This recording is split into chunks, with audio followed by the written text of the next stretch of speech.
Hello, ladies and gentlemen, and welcome to the Coast-to-Coast Combat Hour, brought to you by AllAccessMMA.com. I'm your host, Matthew Hawkins, and as always, I'm joined by my co-host, Ed Carbajal. This week, we have the pleasure of joining back to the show, Jon Brumley, MMA fighter out of Team Quest Temecula. Jon, what's up, brother? What's up, guys? How y'all doing?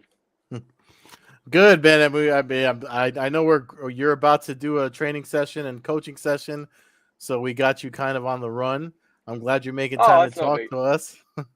No, I appreciate it. You know, when Sam Alvey was coaching us, he always said any opportunity you guys get for any kind of interview, never say no. I never say no to any time, anywhere. Like I love getting out there talking to you guys, getting on podcasts. It's good as a fighter for growth. It's cool to be able to kind of go out there and share your own little bit of your own story. So I'm always grateful when you guys have me on.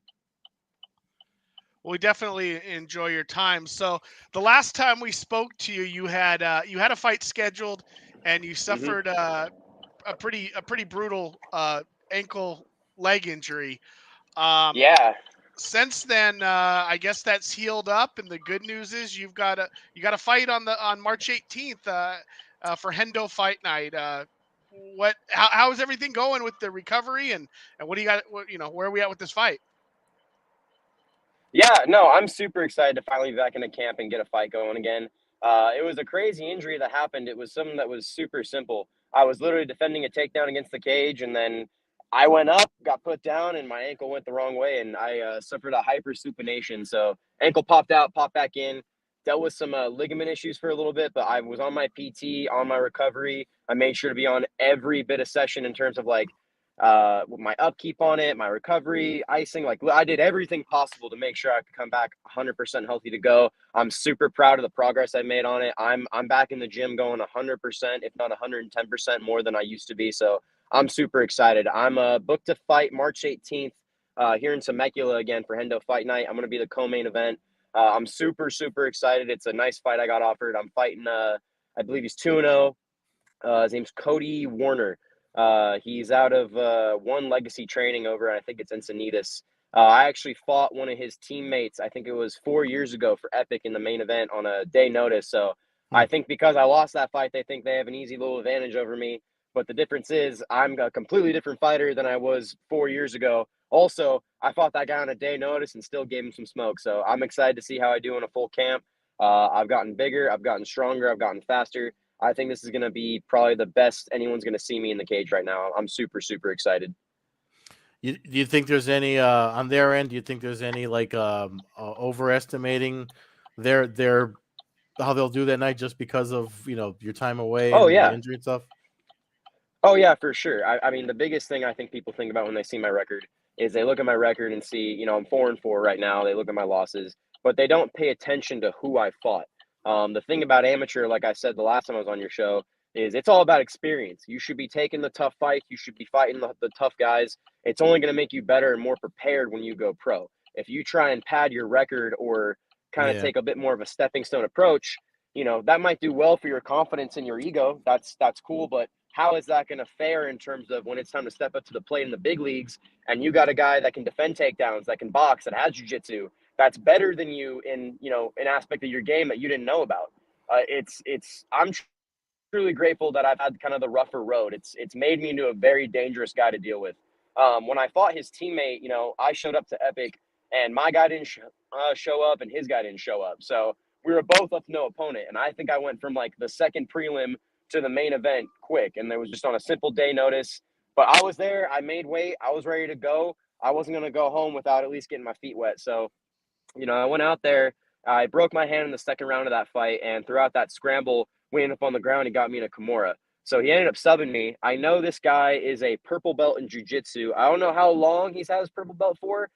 From any little bit of research I've done, it looks like he got it kind of quick. He was about a white belt for a year, got his blue belt. Looks like he was a blue belt for a year, got his purple belt. And that's all well and good. I kind of like that. I kind of think he thinks he's going to have a little bit of a higher advantage. I am a white belt, but I'm an MMA white belt. I've been training for years and years and years now. I'm just not in the gi. And all my wins are by sub. So if he wants to go to the ground, I'm 100% with it.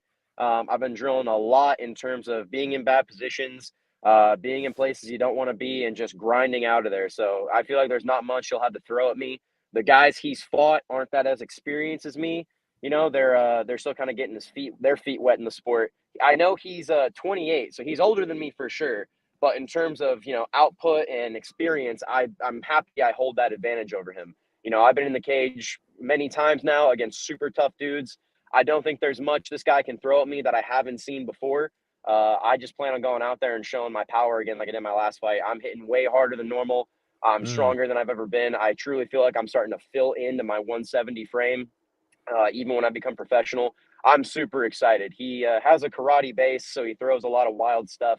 But again, I've done my homework. I've made sure I've studied diligently on techniques to do, what not to do, mapping out my game plan. So I could talk about this fight all day. I'm just super excited to finally be back in there. Getting a fight has been pretty hard since I got hurt. You know, obviously getting hurt in September, I lost that fight. But in the meantime, when I came back to healthy, in February, I was booked to fight for WFC. That never happened because my guy ended up pulling out to fight somebody else. I don't know why he even agreed to fight me. And then for this card as well, I had 3 different opponents tell me no. And it was just super disheartening. I got a little discouraged for a bit because I was finally back in training and I'm finally feeling better again, but no fight. So it feels good to where I can firmly finally say I have a fight.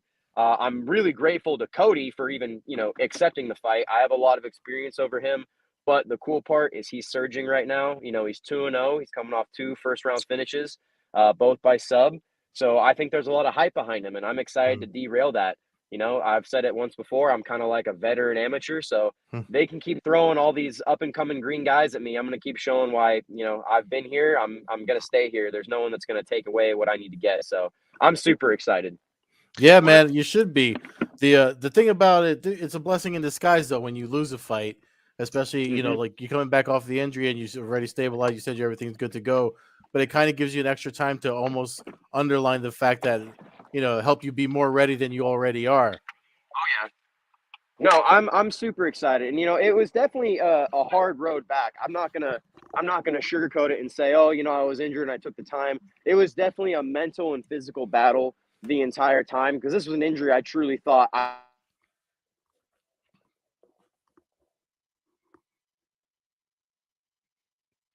Walking into the gym, I bet you he clicked onto their Wi-Fi. Yeah. Oh yeah, I'm so. There you go. Can you? There we go. Sorry, yeah, just hopped in the gym. That's all right. But yeah, no, it was definitely more mental than it was physical. You know, getting back into, I guess, spirits to get back into a fight. It was hard. You know, I had to watch all my teammates get fights, and I had to watch the sport progress without me. You know, I kind of just had to sit back on the sidelines. I had to watch guys get opportunities I know they didn't deserve, all because I was out. So I'm really, really excited to come back. The ankle is good to go. I've been having absolutely zero problems with it. I truly don't see why I would have any worry about it. I'm ready to go. I'm 100% healthy with it. That's for sure. One of the things we talked about last time was your height and how that was such an advantage at 170. Is this fight going to be at 170 pounds? Yes. Yeah, it's going to be at 170. I was flirting with the idea of moving up to 185, mainly because it was so hard to find opponents at 170. Funny enough, there was an epic card on the 18th. I'm not gonna name any names. I'll keep it respectful. But there was a middleweight that his opponent pulled out. He got hurt or something happened, and they needed a Huckleberry. And I called the matchmaker literally that night. I called him. I texted him like, hey, I heard he doesn't have a fight. I know he doesn't have an opponent. I'm ready to go right here, right now. I'll make 180, 185, whatever this guy wants. I was more than ready. I called out of work like I was fighting that week. I was set to go. And they told me, oh, the fight doesn't make sense for him right now. They don't really want this matchup. Also, he's hurt. And I heard he's hurt. So I'm like, oh, that's unfortunate. You know, I hope he gets better. But then again, this individual, again, I'm not going to name names. He's fighting on my card. So he's on my prelims. So it's a little weird to me. You know, I get it. I get guys don't want to take tough hard fights. I understand. But again, an amateur, you should be taking any fight you could get. I kind of thought he'd step up to the plate. I'm a small guy moving up a weight class on a week's notice, up 15 pounds. I have everything to lose. So I was kind of shocked he didn't want to do the man dance with me, as Sean Strickland says. But no, it's going to be at 170. I've definitely gotten bigger and leaner in my time away. I just because I got hurt, I feel like a lot of people assume like, oh, he hasn't been trained or working just as hard. I buried myself in this gym and in training since I got hurt. If there's one thing that I will never let anything be taken away from me, it's my drive to want to be better and to want to train. So even though I was hurt, I worked a lot of boxing. I worked a lot of movement. I was pushing the weights. I'm about 185 pounds right now. That's what I woke up at, and I'm already starting to show abs. So I've definitely gotten bigger in terms of filling into 170. I'm excited to see how I'm going to look on the scale come time to weigh in. I truly think I'm going to have a good home here at 170 because once I get into day before weigh-ins, I can start really, testing the waters with proper weight cuts instead of dieting down and then cutting the night before. So I'm excited. 170s have been a good home for me. I've had a lot of fun fights. All of my fights have been in that weight class. So, I'm hoping if I can put this win together, that will put 2 in a row for me. I'm looking to probably try and step up to the plate for a state title. The champion of my division is 4-0. He's still pretty green. I don't think he's fought the cream of the crop, and that's okay. I'm not calling myself special, but I don't think he's fought guys that can present a super tough test, that have been in there, that have more experience. So after this fight, I'd like to throw my name in the hat for that. So hopefully that can get going. I'm looking at maybe 2 to 3 more amateur fights and then pro by this year. So it's time to get it going. I'm 25 on Saturday, so the clock is ticking. Yeah. Oh yeah. Well, happy birthday before your birthday. Thank But where can folks like if we want to see this fight or are they going to post it anywhere? Is it stream anywhere? Yeah, it's going to be streamed. It'll be streamed on tkotix.com, TKO and then TIX. So we're going to have a full streaming service. It's going to be live fights. Our matchmaker and our general head of organizing this event, Matt Padilla, has been absolutely just nose to the grindstone. This is going to be one of the most professional looking amateur fights we've ever had. I mean, the production value's gone up. It's obvious that we're really trying to make this show almost as big as Epic or Sparstar. It's going to be awesome. The fact that Temecula finally has a surging and growing local MMA show, it's awesome for us. It's awesome for the community. It's awesome for guys like me who are in kind of a, people know Temecula, but we're not known for fights. We're known for wine. So it's going to be nice to get some, other faces kind of getting an idea of what we're doing down here. So. If anybody's listening that's local too, tickets are available through hendosports.com. I checked that out last week, and there was still tickets available at most of the price ranges. I mean, it sounds like you're ready to go. It sounds like you're fired up, and I mean, it just sounds like you're there mentally. I know last time we talked to you, even after your injury, you were still dialed in, but it really seems like you're in a good place right now. I'm pretty excited. I have to enjoy this journey. That's the biggest thing my coaches keep telling me. This is a mental battle. This sport is, as much as it is physical, it truly is mental. I've been here before. I've truly had hard balls thrown at me my entire career. I have not gotten an inch of easy in terms of my road to where I want to go, and I'm very grateful for that. I think it's put a true pure form of grit and determination in me that I don't think anyone can beat me. I'm truly willing to go in there and give whatever it takes. Blood, bone, you name it. Whatever it takes to win or put on a good fight for fans, I'm willing to give that. There's not one thing that I hate about this. I mean, the journey leading up to getting a fight camp, the weight cut, the fight week. I mean, it's all like a movie every time. It just doesn't feel real. And being locked inside of there is where I can truly get out of here. I'm a big mental guy in terms of I'm always in my own head. And every time I'm in there and that door locks, it's just this beautiful white noise of nothing. It's nothing. I just go into autopilot and I do my thing. And it either lasts a full 3 or it lasts 1 round. But it's that adrenaline high that I'm always chasing, that endorphin release that I so crave. So I'm just thankful I'm getting in there. I'm happy I have an opponent. I'm happy I'm fighting back at home. I just want to do the damn thing. If I could fight tomorrow, I get in the sauna right now and weigh in. I'm ready to go. I'm super excited. Yeah, it sounds like it for sure. But so one thing I want to ask you, I mean, because you said you're about to coach a class. Do you find that like in the time that you've done coaching and teaching and stuff like that, it helps you refine your own style for your own fights? Like does it help you evolve in retrospect? Like you look back, because I know it's happening for me as I teach classes here in jiu-jitsu. I'm like, wow, that's something that I didn't really keep in mind, and now I can put it in practice when I go live. So are you finding that's the case for yourself as you coach and train for your own career?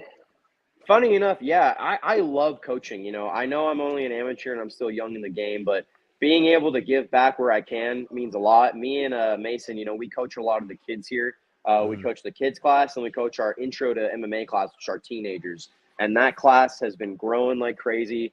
It's awesome being able to go in there and see these kids' eyes light up when we show them something cool. They're in love with this stuff. I mean, they literally can't get enough of it. They're always asking us questions, asking when they can do this or do this and this. And to be able to show them something and then they apply it in a live go within a day or two of learning it, it's such a rewarding experience. And then being able to go in and coach the adult classes, having Tarek ask me to fill in to coach these Muay Thai classes, it's super cool. Being able to I've always just kind of been a lingering face. I'm one of the guys here at the gym, but it's been very rare where I've been able to kind of be like on the spotlight, I guess.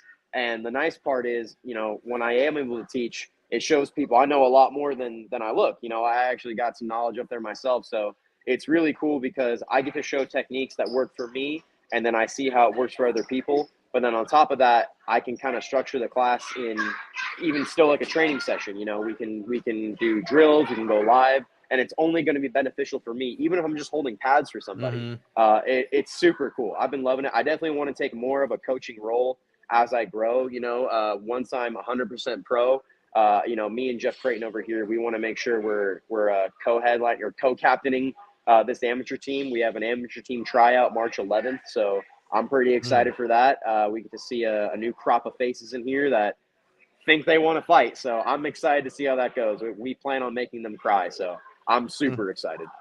For people listening, when you say Tarek, that's Tarek Safadine, former Strikeforce world champion, and Mm-hmm. one of the guys that when I've been around that gym in my time there, the guys that I've talked to, you and Mason and stuff, he's been explained to me as like the most talented guy that they say that many of you guys have ever seen as far as just overall MMA skills. So I mean, I think that's just an example of the coaching that you have down there with Team Quest and at Yeah. Hendo's Fitness Center. You mentioned Jeff Creighton real quick. Mm-hmm. Shout out to him. I see he's got a big fight Yeah. with Joey Davis coming up at Oh, yeah. Bellator 293. So tap We him on the shoulder and get him on the show before the end of Oh, yeah. March. But No, I'm about to see him today and make sure I give you his number. No, we're super excited for Jeff. This is a really big fight for our gym. This is a really big showing for one of our top guys in the room. Jeff deserves this. Jeff is this close to touching the UFC canvas. It's not even funny. We got some big things cooking here for a bunch of our guys. Mason's got news that'll happen soon. Same with Trevor. We got some big things cooking here. And this fight for Jeff is just the fireworks to start it off. We're super excited. We think it's a really cool fight for him. It's a fight that makes sense. It's a fight people want to see. All the pressure we think is honestly on Joey Davis. He's been on a 2-year hiatus. Jeff's been in the room. He's been training. He's been fighting. He's been fighting big dudes in his way up to 170, and he is filling in nicely to that weight class. He is a true and through welterweight, and I feel like this is going to be like his almost like his big welcoming into 170. He takes out Joey Davis at Bellator. That just sets up so many doors for him. Mm-hmm. We're super excited. No, it's a huge fight for sure. Yeah. Oh, yeah. 100%. I mean, the funny thing you mentioned that you have the intro to MMA class at your gym and it's teenagers and how it's been growing. When you see that, like, how do you, especially yourself, because I mean, you're like young and coming in, you're the next generation coming into the sport, and that's the generation behind you. So when you see that, like, how does that make you feel looking at the sport? Like where do you gauge the sport's growth from your point of view? I hope when they start popping off and going crazy in the sport, I'm retired. That's all I can say. It's honestly insane the level that some of these kids are showing at such a young age. You know, I started training at 14 years old, and I'm 25. I think I'm okay. I don't even think I'm that good yet. But some of the kids that are in here, they're levels above where I was at, where Mason was at that age. We have two kids here in particular named Omar and Khalid Riyad. They're from Iraq.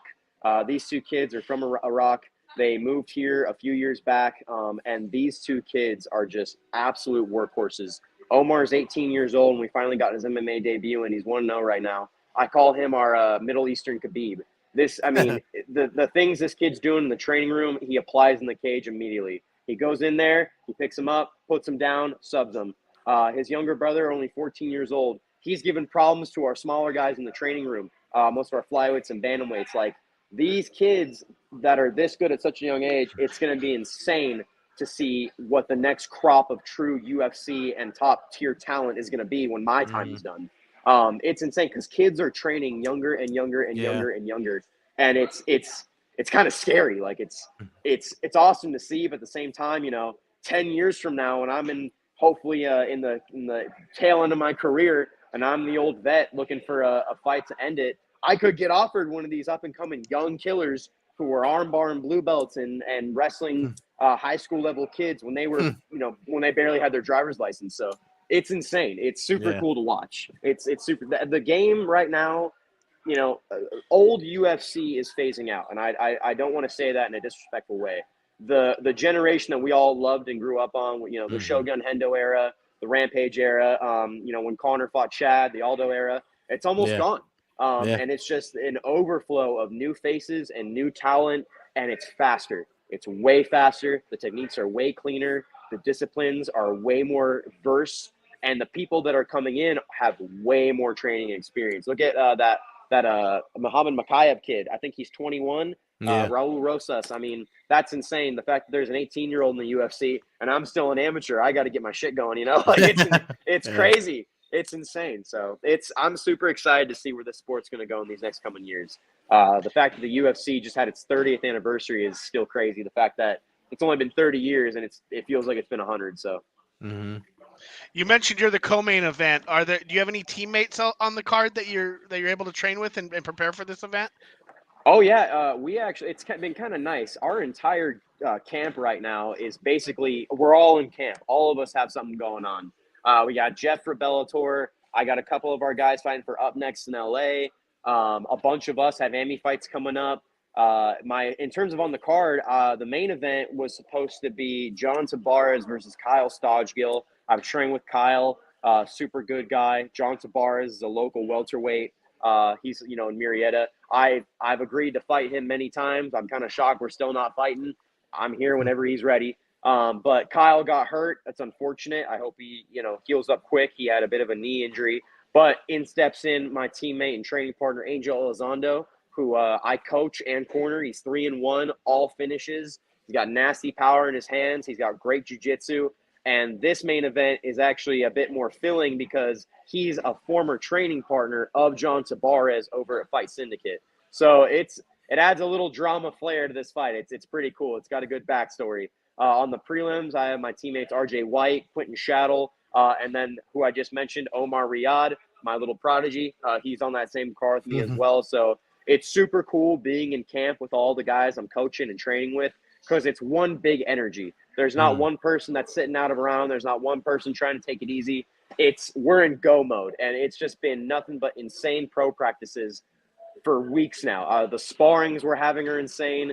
I go to pro practice every day with these guys, and I just can't wait to see what I do in the cage, what all of us do in the cage. It has been such an electrifying feeling in this gym, having all of us getting ready for fights. So I feel like Team Quest is really about to show the world something this year. I think our team's about to really bounce back in terms of putting our name out there on the map. We've always been a feared and respected team, but, you know, it's time for the new crop of Team Quest guys to put our name back out there to kind of get some oomph behind our hype train. So I'm pretty excited.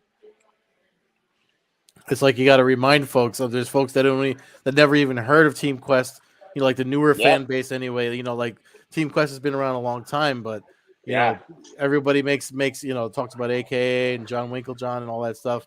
So it would be good for a new generation to coming out of that gym to kind of like bring back I feel like I haven't heard Team Quest like I used to back in the day. So you're definitely one of the guys that I could see bringing a lot of eyeballs to himself and to the gym. So Thank you. I appreciate that.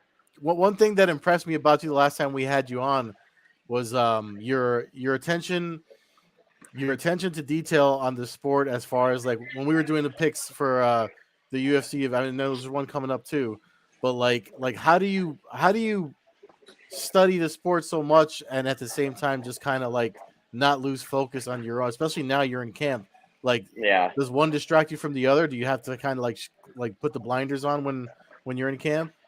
You know, I'm weird. I like to call it a healthy balance. My Mm-hmm. nickname in the gym is John Helwani. I don't know. I truly love MMA. I've never found a sport that I'm more obsessed with. So if I'm gonna be obsessed, I might as well be obsessed. Mm-hmm. I watch pretty much every UFC card. I'm up to date on things happening. I eat, sleep, and breathe MMA. So usually when something gets announced, I know it. I'm always on the hunt looking for things. But also, you know, I like being prepared. I like knowing who these people are. I like knowing who's fighting, you know, in my local bracket. This is a very, very small world, man. MMA is a tiny, tiny pond, and it's nothing but great whites. So you're bound to bump into somebody sooner or later. You can ask any of my teammates. When they give me the name of the guy they're fighting, I've got his last 5 fights pulled up on my phone. I've got his favorite color. I've got all of it. I truly believe in being prepared to go in there. This is war. Know thy enemy. That's my biggest thing about it. So it's not that I kind of do a lot of research for myself. I do a lot of research just because you never know. You know, when I was in Denver, Corner and Mason, there were 5 faces I saw around. I'm like, I know who all you are, and it's cool because these are guys out of my weight class, in my weight class, that, you know, it could be a formal introduction now. Hey, how you doing? But a year or two down the road, they could be this close to me in tomorrow's fight day. So I like being prepared. I like staying up to date on my it's like my Fox News, you know, like I every day, I'll always eat, sleep, and breathe MMA. So it's my just obsession. It's easier now than it used to be. When I was training with Mark Hall in the late '90s, he was getting ready for the International Vale Tudo Championship in Brazil, and he goes, Matt, who's this Vanderlei Silva guy? Yeah. Yeah. wasn't as easy back then to be able to break it down. I had to explain that I've only seen pictures of him covered in blood from other events. But you know, me and Ed have commented also, like as he was saying, about your interest in the sport and stuff. And last time we had you on for picks, and you really broke it down well. And we've even talked behind the scenes about having you on other times just to talk about the events coming up. Oh, yeah. So this weekend, obviously, there's a huge show coming up, UFC 285 from T-Mobile in Vegas. Looks like we still got some time left before you get to doing some of your tie clinches out there. So let's break down the card a little bit here and make some picks and tell us what you think. Ed, I don't know if it's a pretty cool pull that card. up. Yeah, it's a pretty good card. I'm excited. Yeah. So just so for the sake of time, we usually start at the bottom of the card, but the main event's obviously what's got everybody's attention. So John Jones, Cyril Gane, like off the top of your head, or I mean, you're so cerebral about this stuff though. Let me not even interrupt you. You go ahead and do your thing because you do it well. I have to give credit where I am not a big Jon Jones fan. I'm sorry. Now I'm gonna make a few key points. He truly is one of the best combat martial artists of all time. I mean, he's technically undefeated. He truly is undefeated. He's beat the who's who at light heavyweight. Dude's a monster. But a cheater's a cheater. I'm just gonna say that. But again, I'm not gonna dwell or go off of what this man's done outside the cage. I don't watch the sport to know about what they did in their personal life. I watch the sport to see these athletes compete. In terms of this matchup, everyone's talking about how, Cyril Gane's a natural heavyweight. You know, he's a big dude. He's been there with some of the best guys. The difference is, yes, he's a super decorated Muay Thai champion. This guy's got kickboxing and insane Muay Thai for days. He's got devastating strikes. He's super fast. But Jon Jones has been here for a long, long time. He has seen it. He has done it. I really think people aren't giving that much credit to him, where like everyone just thinks, oh, like this is his first real fight at heavyweight. I mean, not really. You know, most of the guys Jones has fought at light heavyweight have either moved up or have had fights at heavyweight. I truly think this is a way tougher fight for Cyril than people think. In terms of speed and athleticism, I don't think Jones is going to lose any of that. You know, if you look at the embeddeds and you look at Countdown, he's definitely been training. He's definitely in shape. You know, I don't think he's calmed or toned that down in his time away at all. He's got the time and money to where if he wants to really make sure he's training with quality, he's going to train with quality. And again, back to experience, you know, everyone kept talking about like, oh, you know, I think Cyril Gane's going to be better because he learned from his wrestling mistakes with Francis Ngannou. Sorry to discredit Francis. Francis Ngannou did not wrestle Cyril Gane. He picked up Cyril Gane and slammed him down really hard. Jon Jones is a Greco-Roman champion in wrestling. You know, I'm very grateful to have Dan here because Dan, gold medalist in wrestling, in the you know, gold medalist, bronze medalist in the Olympics, Greco-Roman base. And I'm telling you right now, I think Greco-Roman wrestling is the hardest style of wrestling to master because it's just such pure physical endurance and strength. And the fact that Jones has taken the proper time in moving up to heavyweight, I think it's going to be really a tough fight for Cyril. I heard this rumor saying, oh, Cyril doesn't train at all unless he gets a fight. I don't think that's true. No. If you're a top 5 UFC heavyweight, you're training at all times. He was an interim champion. I don't think he does that. But Jon Jones did say something that caught my ear, and I low-key love it. He said Cyril Gane trains pretty, and that is 100% true. And what that means is, you know, he's got nice clothes. He's in a nice gym. He's got cameras always following him. He's always wearing super nice stuff. That's cool. But what is that really doing for him? Is that for his ego or to show fans like, oh, like I'm this big thing? You know, there's a lot of guys out there that do that. There's an amateur fighter on my level that does that. And we all kind of make fun of him for it. You know, the biggest thing is no one cares. It doesn't matter how flashy you look. I don't really care about your shoes. I don't care about where you train. If you're training comfy and pretty, you're not going to fight ugly and scary. So that's just on him. I think it's going to be a really good fight. I see Jon Jones getting his hand raised. I think if it doesn't go all 5 rounds, I think Jones will just wear him out with his wrestling and grappling, either get a late TKO or maybe even sub him. But I see it going Jon's way. Yeah, I mean, you took the words out of my mind, basically, when you talked about not being a huge Jones fan, but the respect and everything about that. I've said that on the show several times. So I'm in pretty much agreement with you. My only caveat to that is that while Jones historically's biggest problems have been guys that are his size or bigger. When you look at Gustafsson 1, when you look at Reyes, when you look at Santos, arguably his 3 toughest fights. He had an issue with Cormier for about 2 rounds the second time they fought. But, you know, when you get in the big boys, when you get in the heavyweights, there's no forgiveness. And I think that might be the only difference is Jon has to be on it. You can't screw up. It takes one punch from a Cyril Gane, and you're wobbled, and it's over. That's why heavyweight is such a different game than the other. I mean, the weight class is 60 pounds, you know, from 206 to 266. So I think that's the only thing there for me. Go ahead, chime in. No, I agree with you completely. I'm actually very eager to see how he reacts to a true heavyweight punch. You know, this isn't sparring. This isn't training. I want to see how he handles a 4-ounce glove that's on a 270, 80-pound man after hydrating and eating, trying to take your head off. I really, you know, I've never seen Jon get cracked or wobbled, but again, it's heavyweight. Like these dudes don't hit light. There's no such thing as a light hitting heavyweight. It's heavyweight. You know, he had some time. He had some time to like settle into to his new body for the weight class and train with the weight on him. You know, he didn't rush into it. He had like a year he was away. So yeah, do you think that benefits him for Saturday? I think it does. I mean, it's a few things. You know, when you take a long layoff and you kind of tone down your training, your body does have time to catch up and kind of self-repair. Now, I don't know, though. You know, it's different because, again, Cyril Gane's a natural heavyweight. But, you know, even though Jon Jones fighting at 205, Jon Jones is a big guy. You know, 6'4", he had to be probably walking around maybe 225, 230 on an off day out of camp. I think in terms of his preparation, he checked all the boxes. He really took eating into a big part of truly filling out his frame and size.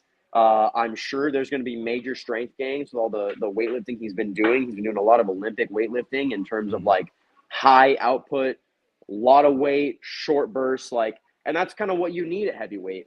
There's not a handful of athletic heavyweights in the UFC. Cyril Gane is one of them. In terms of athleticism, he's fast, he's got fancy footwork, but so does Jon Jones, because Jon Jones has all that in a smaller framing package at 205. Now he's just gotten bigger. I think, I don't really see him missing a beat. I don't think his footwork's going to go away. I don't think his timing's going to go away. I think the first couple rounds may be a bit of a feeling out process, especially the first. But once he catches his groove and utilizes his jab and his reach, what's the reach advantage? I think, what does he have? 40. Hold on, I was just on there. Matchup stats. His leg reach is 45, and his reach 84.5 versus 81 inches. Well, that's got to be a confidence boost in its own, knowing that he's going up a whole division and still not giving up reach. I mean, that he pops his jab, times his distance. Really manages his distance instead of, manages his distance and works on his timing. I think it's going to be a good fight for him. I think at heavyweight will be his new home. I hope so, at least. I hear a lot of people saying if he loses this one, he might retire. If he does, power to him. He's done it all. Yeah. There's always a time and place to walk away. So we'll see. Either this is the start of another Jon Jones era, or it's changing of the guard. Yeah, I don't think the weight's going to be the issue. I think it's going to be the 3 years away. I think it's going to be being an older man in a younger man's sport now. Yeah. I heard Chael Sonnen say it yesterday. He went from being the youngest champion in UFC history to the oldest title challenger currently in the UFC. So, I mean, there's that factor, and is he a step slower? He hasn't fought in 3 years. I mean, there's things that and like I said, there's no forgiveness at heavyweight, but I think we're kind of all in agreement on basically how we potentially see that fight going. The co-main event that night, one of the female all-time greats, continually building her resume, Valentina Shevchenko, takes on Tijuana's Alexa Grasso, former Invicta champion. I mean, I know how I see this fight going, but I'll let you go first, John. I'm going to say exactly what you think I'm going to say. I'm sorry. I don't think there's a woman on this planet that can beat Valentina Shevchenko. I truly believe she is the best women in she's the I think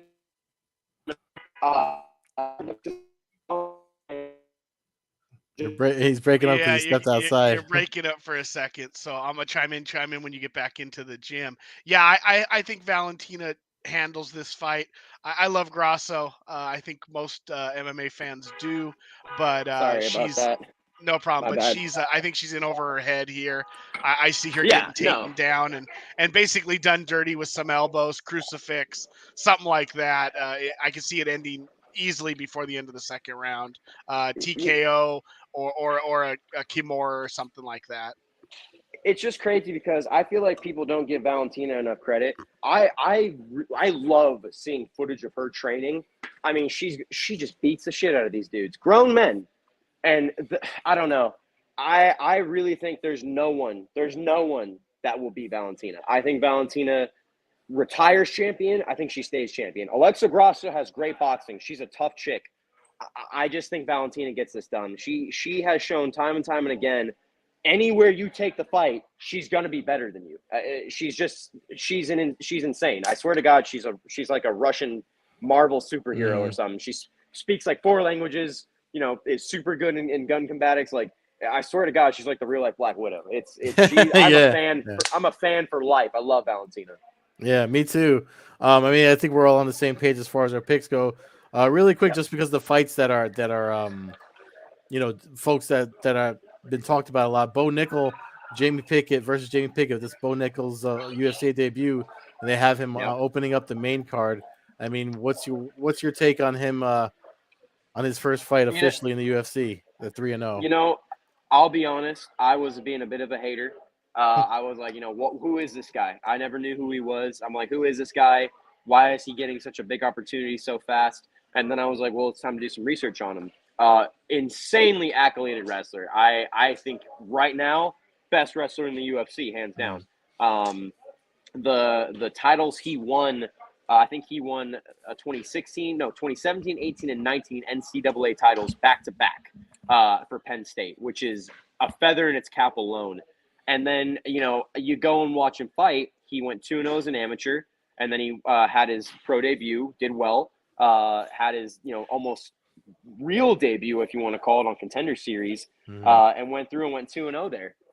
And his very last fight on Contender Series, I thought, like, oh, shit, he's actually getting a real guy this time. Yeah. The guy he fought was no schlub.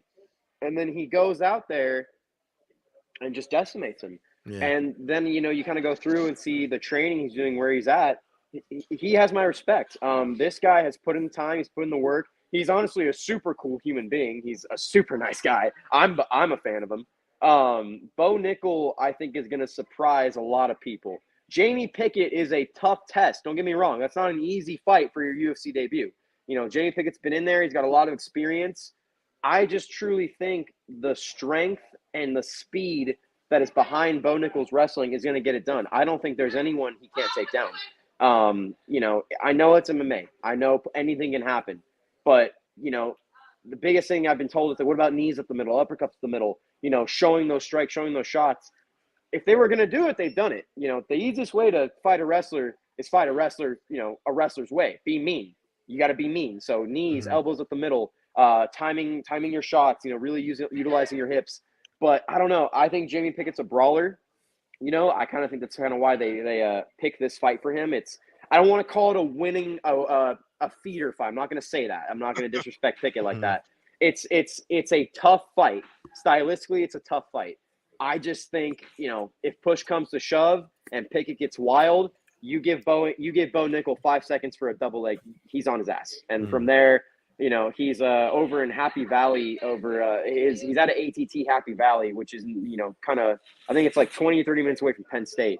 And what he's planning on doing over there is basically paving the way for these elite level wrestlers to transition to MMA, which I don't know about you. I'm fucking terrified for that. That sucks to hear. I'm not happy about that at all.